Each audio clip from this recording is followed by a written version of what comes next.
What started as a light moment quickly turned into one of the most revealing exchanges of Pam Bondi's confirmation hearing.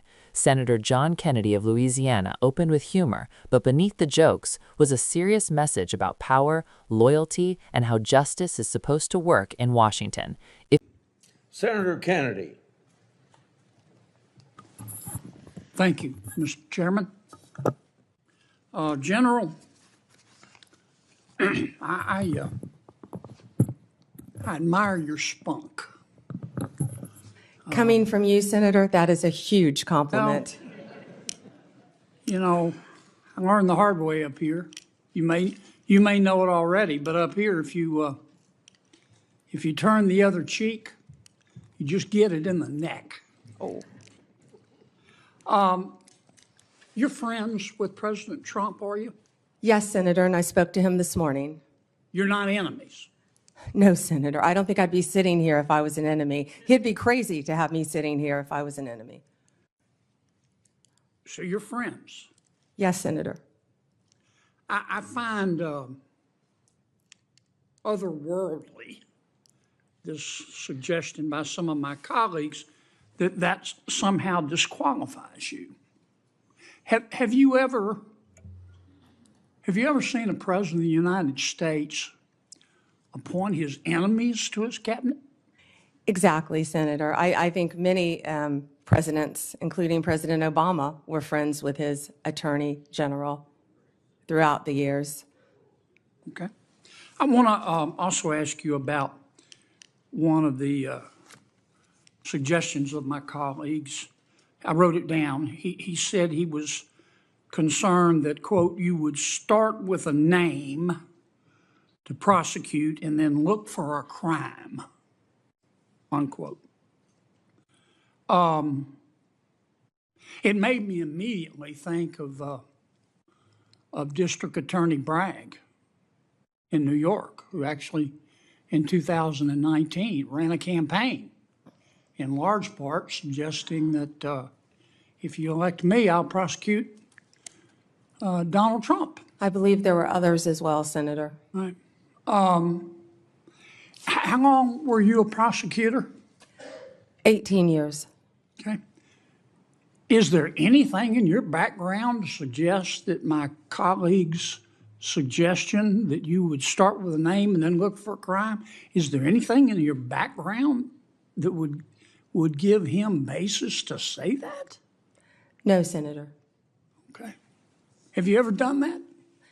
No, Senator. And I think I have plan- a lot of former colleagues sitting behind me who would back me up on that as well. Do you plan to do that as Attorney General? Of course not, Senator. I hope no Attorney General going forward would ever do that. Well, I thank you for your time today. One need not be clairvoyant to see that you're going to be confirmed. And you talked a lot about bringing us together today. I'll make this suggestion. Senator Durbin talked about it. You can bring us together if you will just answer Grassley's letters. That will be a really good start because you'll never hear the end of it, nor should you. The man he's like a dog on a bone. Thank you, Senator. If you want clear, no-nonsense breakdowns like this, make sure you subscribe to the channel so you don't miss our coverage of every major hearing. Kennedy began by praising Bondi's confidence, calling it spunk, a compliment that set the tone for what followed. He joked about how Washington works, saying that if you turn the other cheek up here, you just get hit again. That line landed because it reflects a deeper truth about the political environment Bondi is stepping into. Washington is not gentle, and Kennedy was signaling that toughness is not a flaw, it is a requirement. If you appreciate context that goes beyond sound bites, subscribe now for more in-depth analysis. The conversation quickly shifted to the issue many critics have focused on, Pam Bondi's relationship with President Trump. Kennedy asked directly whether she was friends with Trump, and Bondi did not dodge the question. She said yes, even noting that she had spoken to him that very morning. Kennedy followed up by asking if they were enemies, and Bondi responded bluntly, saying she would not be sitting there if she were. That exchange matters because it cuts through a common talking point used against nominees, the idea that personal relationships automatically disqualify someone from public office. If you want clear explanations of why these moments matter, subscribe now. Kennedy then pushed back hard on that criticism. He called it otherworldly to suggest that being friends with a president somehow disqualifies someone from serving in their cabinet.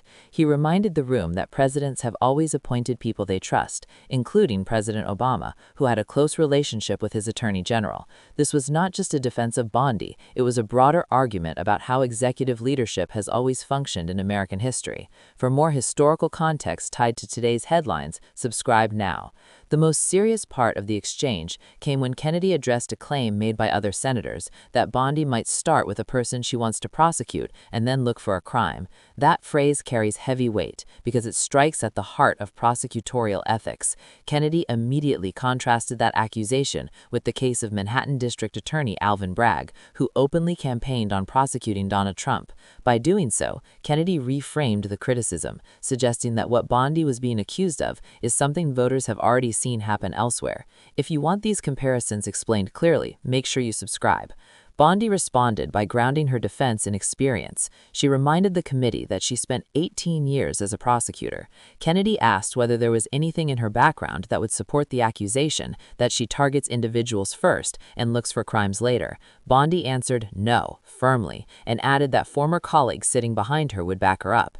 This moment was important because it shifted the discussion from speculation to record. It was no longer about what critics feared, but about what Bondi has actually done over nearly 2 decades. Subscribe to stay informed as we continue breaking down records versus rhetoric.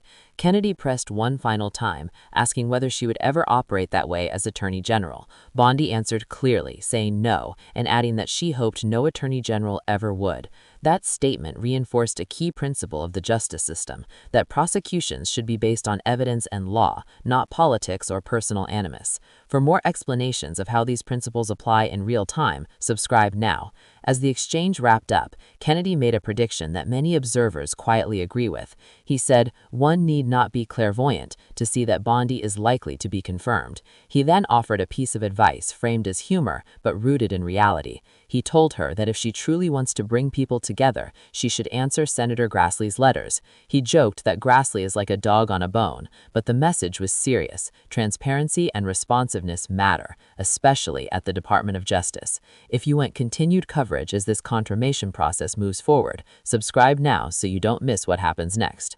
This exchange was not just political theater, it was a window into how power and accountability are debated at the highest levels of government.